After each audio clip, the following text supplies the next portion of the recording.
What's up, guys? My name is Aaron. Today I'm going to be reviewing Thoroughbreds, a dark comedy thriller. It's written and directed by Cory Finley and it stars Olivia Cooke and Anya Taylor-Joy. It's basically about these two upper-class teenage girls, Amanda and Lily, who live in suburban Connecticut, and they have like this kind of weird friendship over the years. After they kind of rekindle their friendship and stuff like that, they kind of hatch up a plan to kind of solve both of their problems, and that's pretty much all I'm going to say about it. I was looking forward to this for years, like basically since it was announced at Sundance and I saw the cast and stuff like that. I think that Anya Taylor-Joy is one of the best actresses in her age group for right now. Even stuff like I don't like Split and Morgan, I think she's a really talented actress, and I could say the same thing for Olivia Cooke, especially like in Bates Motel and like being Me and Earl and the Dying Girl. I think she's really great, and I think I just love seeing her in things like that. So that combined with the premise, this was kind of described as like Heathers for the new generation. So I was really looking forward to it, and this really kind of met my expectations, even though like I really had them really high. I think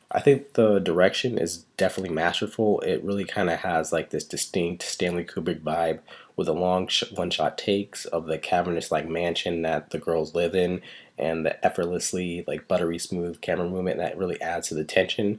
It really feels like The Shining to me, and the camera work along with the bombastic, asymmetrical, almost tribal score really makes this like a thriller movie, and it really keeps you at the edge of your seat even when people are just like walking around. And I think that this is crazy that this is like a first-time director. Like, it feels like somebody that's been doing this for years, basically. I think the acting is fantastic too, with Olivia Cooke doing a great job playing against type as Amanda, who's a sociopathic teen who's trying to look for a sense of purpose. I just think the way that she kind of portrays herself with like the sandals, the way that she eats and stuff like that, and just like the really clipped way that she speaks, I think she really does a great job of selling that, even though if you like look at her, you would probably be like, she looks like a sweet girl. And I think Lily, played by Anya Taylor-Joy, is really good too. That's like really emotionally close off teen who you can tell is just like bubbling underneath the surface. I think that Anya Taylor-Joy is like an actress that can do a lot with just like a look of her eyes, and I think she really conveys that, and you can really see the hurt and the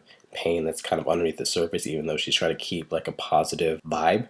I think the two are really believable in their roles, and they kind of transform into these roles, and I think that they have like a nice chemistry together, no matter how weird their relationship may be. I think Paul Sparks as Mark, the asshole stepdad, I think he was also very solid, and his body language was like really what sold me in his role, just the way that he kind of acted whenever he was around Lily and stuff like that.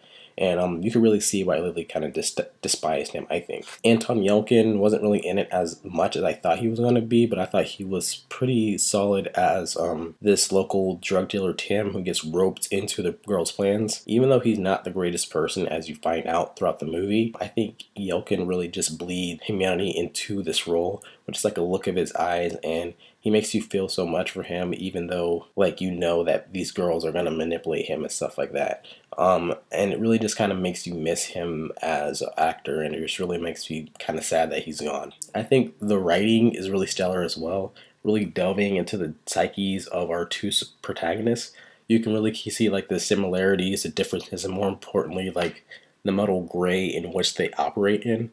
They kind of bleed into each other at times, and I like the kind of character progression as one character will go this way and the other character will go this way, and they kind of meet in the middle. I thought that was a really interesting dynamic, and I think that Finley is also a really interesting dynamic as well. I love, it's very like dark and clipped in manner, the way that these characters act, and I think especially when they do it towards Yelkin's Tim, it was really up my alley comedy-wise. I thought that it was really funny, the way that they were just kind of matter-of-factly talking about like murder and stuff like that. I thought that was a really nice touch. This movie has a really distinctive feeling to it, not just the way that it's written, but the direction as well, that makes it feel more like a thriller movie than it does like Tragedy Girls or Heather or something like that. And I think that's what makes it more watchable compared to most teenage movies. I think the plot is really unpredictable as well, like in a way that I love, especially when Yelkin character is like introduced. There's like no discernible way to kind of feel out the flow and the rhythm of this, and it just really made this like absolutely like edge of your seat, in my opinion.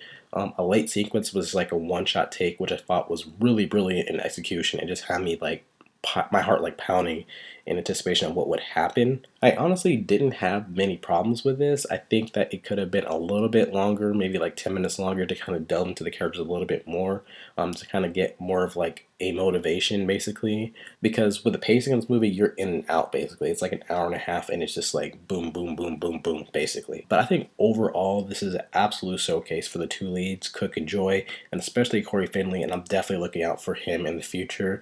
I think this is a really unique movie that I think you need to see if you can. If you have the opportunity to see this, definitely check this out. Overall, I would probably give this like a 9 out of 10. Yeah, I really enjoyed this, and I really recommend you guys seeing this if you have the chance to see it in your local theater. So yeah, those are my thoughts on Thoroughbreds. What are your guys' thoughts? Did you like it? Did you hate it? Let me know in the comments what you thought, and thanks for watching. Thanks, guys.